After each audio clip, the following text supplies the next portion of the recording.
Discuss करेंगे जो topic हमारा जो हमने साइक्लोट्रॉन में किया था, उस पर एक सिंक्रोनाइजेशन हमने सीखा था, उसको हम लिख लेते हैं अभी, और आगे के पढ़ेंगे छोटे छोटे टॉपिक है साइक्लोट्रॉन के। Synchronisation,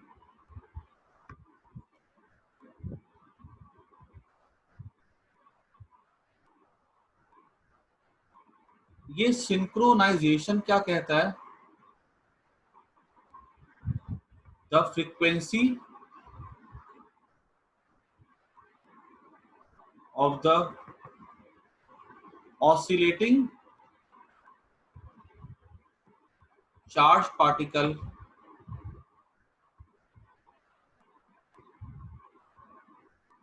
in the cyclotron must be same as that of the oscillator.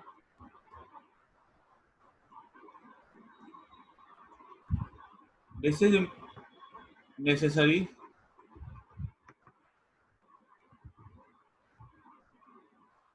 to increase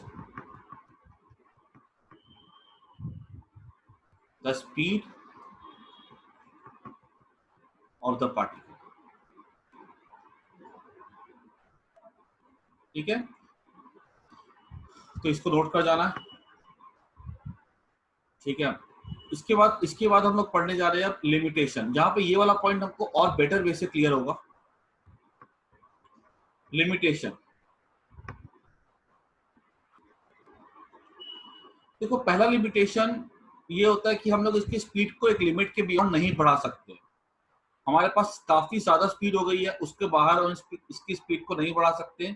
इसके पीछे कारण क्या होता है, पहले मैं कारण समझा देता हूँ, फिर मैं उसको वर्ड्स पे यहाँ पे लिख दूंगा। मान लो कि हमारा एक साइक्लोट्रॉन है, ये ऐसा है। हमने यहाँ पे पार्टिकल को भेजा, इसकी स्पीड बढ़ना स्टार्ट हो गई, स्पीड बढ़ी, रेडियस बढ़ा, ठीक है, और इसकी काफी ज्यादा स्पीड हो गई है।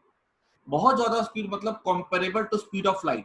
लाइट की स्पीड का 5%, 10% इस ऑर्डर पे। 5% बहुत होता है लाइट का, बहुत बड़ा स्पीड हो जाता है। मास का फॉर्मूला हो जाता है m equals to m not root 1 minus v square by c square. जब स्पीड बढ़ेगी तो मास बढ़ेगा, जब मास बढ़ेगा तो जो समय लगेगा इसको पूरा चक्कर काटने में वो भी बढ़ेगा। अगर हम हाफ राउंड की बात करें तो उसका टाइम क्या था, पाई m अपॉन क्यूबी। फुल के लिए था 2 पाई m अपॉन क्यूबी।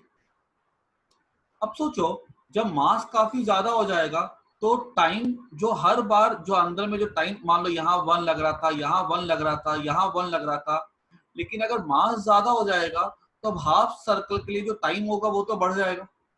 दिख रहा है यहाँ पे, जब स्पीड बहुत ज्यादा हो जाएगी, रेडियस काफी ज्यादा हो जाएगा, तो हाफ सर्कल के लिए टाइम भी क्या होगा, बढ़ जाएगा। हमने यहाँ पे एक ऑसिलेटर लगा करके रखा हुआ है। इस ऑसिलेटर का अपना पोलैरिटी का टाइम फिक्स होता है, जो कि इसके इक्वल होता है। लेट्स से ये फिक्स टाइम जो है इसके लिए फिक्स टाइम था 1 माइक्रोसेकंड, और इसका भी जो टाइम लगता है 1 माइक्रोसेकंड लगता है। अब क्या हुआ देखो, अब यहाँ पे समझना ध्यान से। यहाँ पे एक पार्टिकल एंटर किया, ठीक है, ये प्लस पार्टिकल था। जैसे एंटर किया प्लस, ठीक है, यहाँ पे ये चक्कर काटेगा, बाहर निकलेगा, इसको माइनस का सामने क्या मिलेगा, माइनस। तो यहाँ पे जैसे ये एंटर किया प्लस, इस ऑसिलेटर ने यहाँ पे माइनस करके चार्ज इंड्यूस कर दिया, ताकि जैसे प्लस घूम करके आएगा 1 माइक्रोसेकंड के बाद, ये इसको वेलकम करे। ठीक है, अब ये इलेक्ट्रॉन क्या करता है, ये जो पॉजिटिव चार्ज होता है, ये क्या करता है, ये इसको धोखा दे देता है। ये इधर आया, ठीक है, और इसका समय बढ़ गया। इसका समय बढ़ के कितना हो गया, लेट्स से वो हो गया 1.5 माइक्रोसेकंड, और ये यहां तक पहुंचता है 1 माइक्रोसेकंड में, ठीक है। और इसको यहाँ पे 1 माइक्रोसेकंड में यहाँ पे ये वेट किया इसका 1 माइक्रोसेकंड तक की, कि अभी मेरा पॉजिटिव चार्ज आएगा, मैं उसकी स्पीड को बढ़ाऊंगा। यहाँ पॉजिटिव चार्ज आएगा, मैं उसकी स्पीड को बढ़ाऊंगा और खींच लूंगा और उसकी स्पीड को तेज कर दूंगा। अब ये क्या होता है, ये जाता है यहाँ पे, लेकिन इसका समय क्या हो गया, इसका समय हो गया 1.5 माइक्रोसेकंड, क्योंकि मैंने बोला मास बढ़ जाएगा तो स्पीड बढ़ जाएगी। क्लियर? मास बढ़ जाएगा तो स्पीड बढ़ जाएगी। अब 1 पॉइंट जैसे यहाँ पे आया ये, अब क्या होता है देखो, ये 1 के बाद जब वो यहाँ पहुंचा था तो यहाँ पे माइनस का क्या हो चुका हुआ था, प्लस, क्योंकि यहीं पे 1 माइक्रो सेकेंड हो गया था।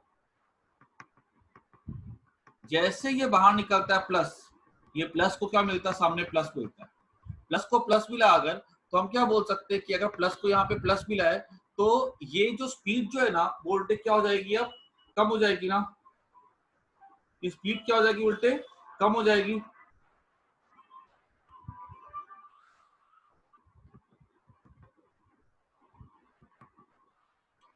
ये स्पीड यहाँ पे उल्टे क्या होगी, कम हो जाएगी। ठीक है, तो जो इसको सफिशिएंट स्पीड मिल रही थी अब वो स्पीड कम होना स्टार्ट हो जाएगी।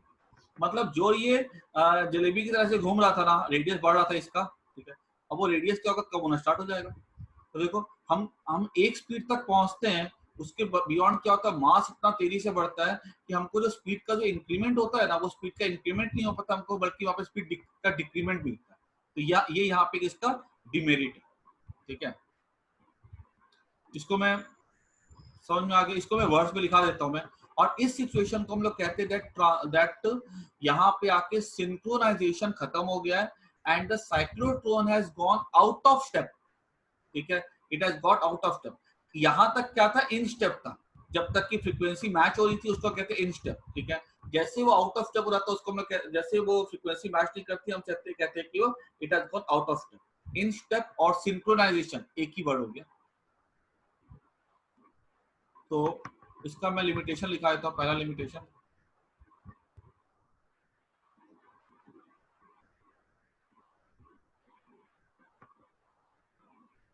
it cannot be used to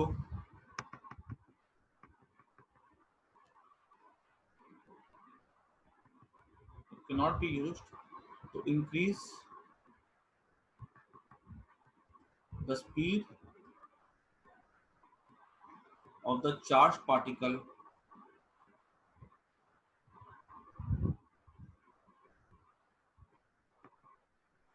beyond a limit.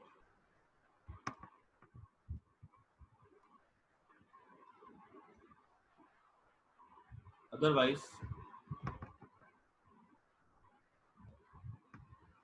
the cyclotron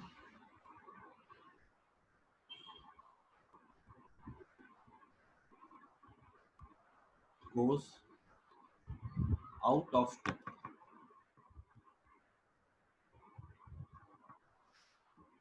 This happens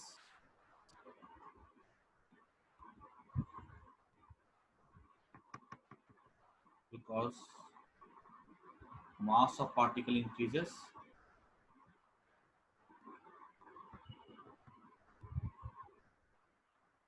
and thus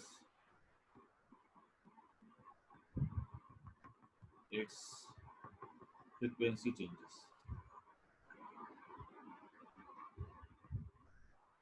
ठीक है, second, it cannot be used frequency of particle,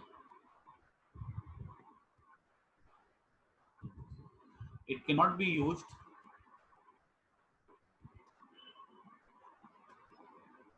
यहाँ पे ना एक फॉर्मूला भी लिख देना मास का, ताकि तो अपने आंसर को सपोर्ट करे अच्छे से। It cannot be used to accelerate neutrons. ठीक है, because they have no charge. अगर चार्ज ही नहीं होगा तो क्यू भी होता ना, फोर्स का फॉर्मूला क्यू ही होता, फोर्स का फॉर्मूला। अगर क्यू ही जीरो हो गया तो फोर्स कहां से होगा, because it has no charge. ठीक है, ये हो गया। उसके बाद C point,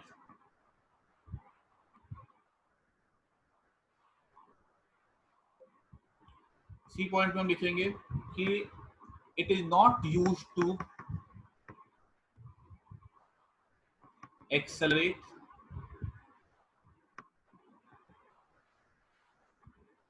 electrons.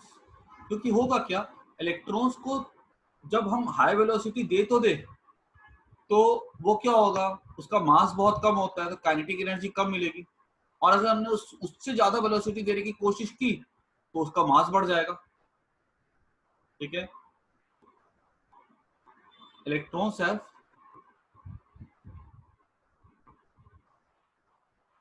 Low have less mass,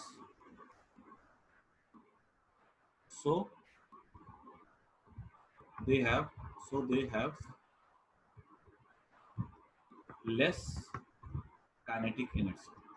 बस काफी इतना लिखने के लिए, काइनेटिक एनर्जी कम होगी, हम उसको लेके बॉम्बार्ड करवाएंगे किसी दूसरे गोल्ड न्यूक्लियस के साथ, तो उतना कोई फायदा नहीं मिल पाएगा, क्योंकि काइनेटिक एनर्जी होनी चाहिए पार्टिकल को ब्रेक करने के लिए। तो यहाँ पे आके हमारा साइक्लोट्रॉन टॉपिक जो पूरा का पूरा खत्म हो।